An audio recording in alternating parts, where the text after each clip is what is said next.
Good morning, everyone. Here's your moment of yes for Thursday, May 8th. Here we go. Jumping on a plane here this afternoon to go to Boston to be in Rhode Island for a few days. It's not feeling very springy right now, kind of rainy, nasty. But that's not your moment of yes for today. Hollister and I, a few weeks ago, were like, I just, for whatever reason, we're like, just wanting to focus on generosity.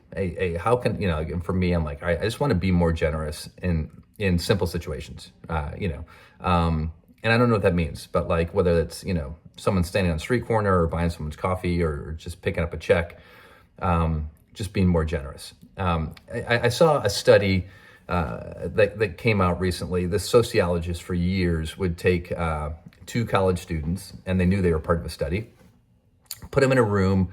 They're going to play Monopoly against one another. And before the game starts, they would flip a coin. And this is all, right? This is all explained. Flip a coin.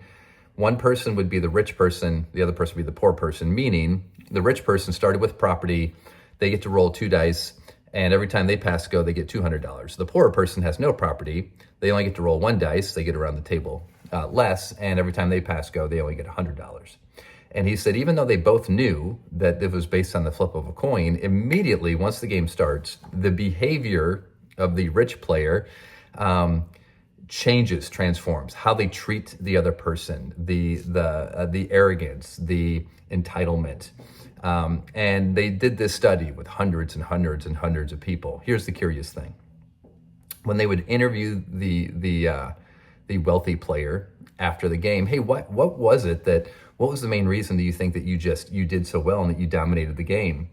Not one person in all the years they've been running this test said, well, it was clearly because of the flip of the coin and I became the rich player.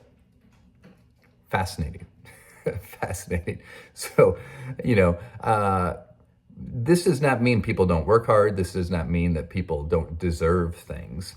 But this idea of whether it's privilege or advantages or things like that, they do exist.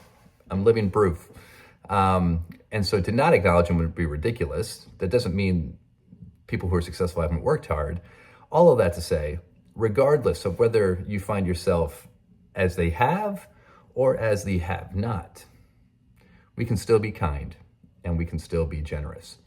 And so I found that study interesting. Wanted to share that with you all. My moment of yes for to you is, I don't know which in real life you fall, but generosity is always an option. Have an awesome day, everybody.